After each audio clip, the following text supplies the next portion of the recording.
health educator and public speaker. Today I'm going to discuss cop26, this event that the government and world leaders have been hosting. Is it going to come to some sort of resolution for us all in terms of their planet and the state that we find it in? As you know, and as you've heard probably quite prominently through a lot of my videos, I'm very much about sustainability. I'm very much about looking after this beautiful world that we have, that we take for granted. And I feel very strongly that, we really are heading towards disaster. I don't mean to sound like a doom bringer, but I am really, really nervous is the word about where we are going with this, A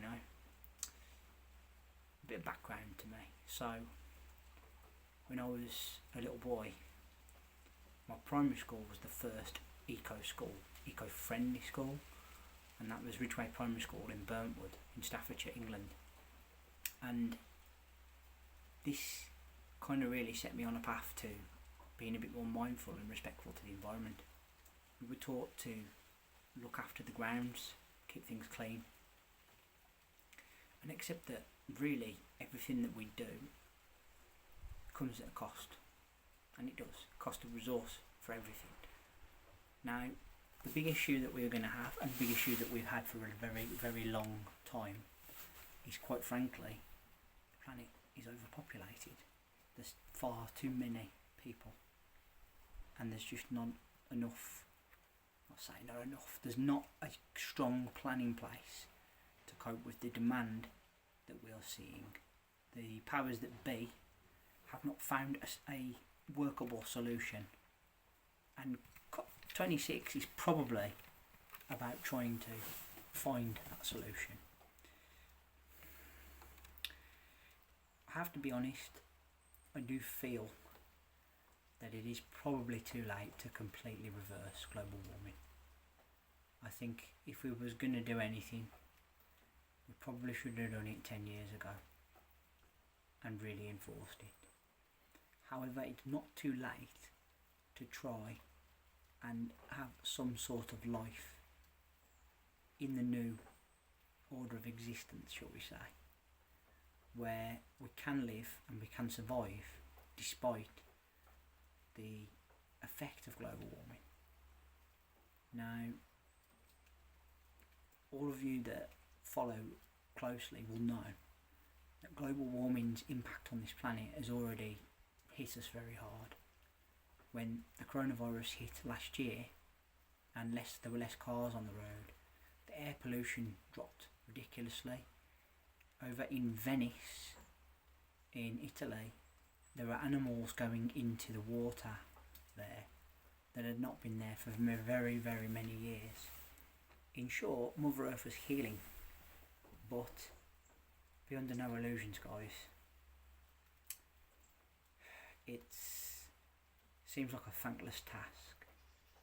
I'm not here to slander any other countries, but I'm going to say this: there are particular members of this summit that are not taking it as seriously as perhaps they should, and these people should be held accountable, as we all are. This is not about labelling one country. This is not about singling out a world leader or somebody making a mistake somewhere along the line. Every single human being is responsible for the state of the planet, and that is the message.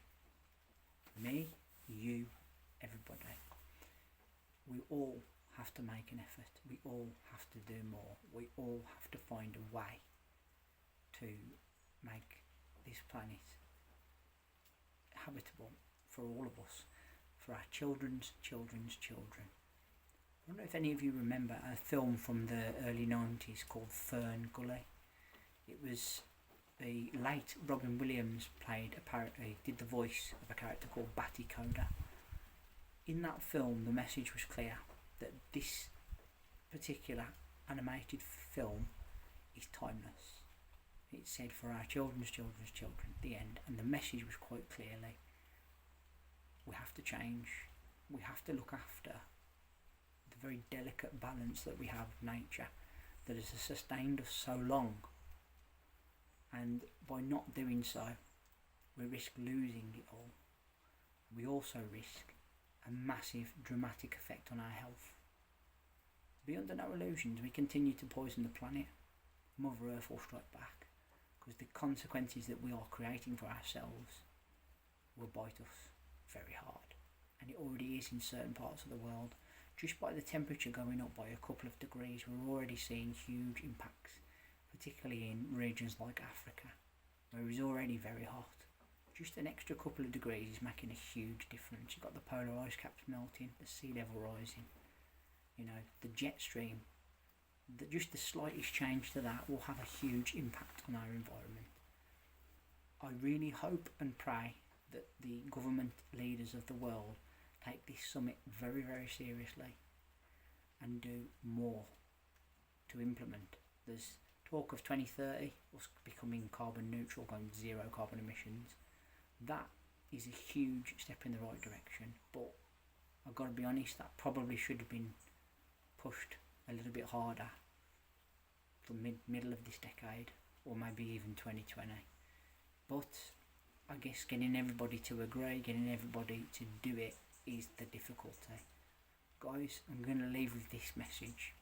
Do you not think that nature's worth saving? Because I do. Do you not think that that out there is worth saving? Okay, yeah, you can't probably see it because of the rain and the low cloud. But if you look right down there, you can see Lake Windermere.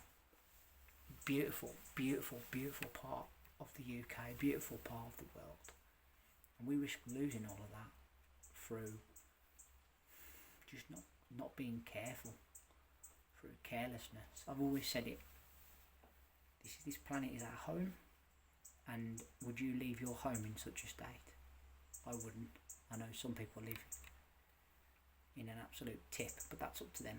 But living in a tip, like any other habitat or home, will eventually cost you. And on a bigger scale, that's what we're doing to the world. So COP26, I hope British Prime Minister Boris Johnson is thinking long and hard about this, and he's making sure that we, the UK, England, do more. And definitely for the rest of the world we have to do more as well. This is my third and final video of the week, guys. I want to say thank you all ever so much for listening. Your time and energy spent here on my channel is very much appreciated. Thank you. Third of 3, as I said. Put down in the comment section below, do you think COP26 is a waste of time? Or are government leaders going to finally start taking things a bit more seriously? Do you agree with me? It's probably too late to totally reverse climate change, but we can still live. I honestly think that human beings are being quite adaptable. We can somehow survive. It won't be comfortable, but there's a way we can get around it, definitely.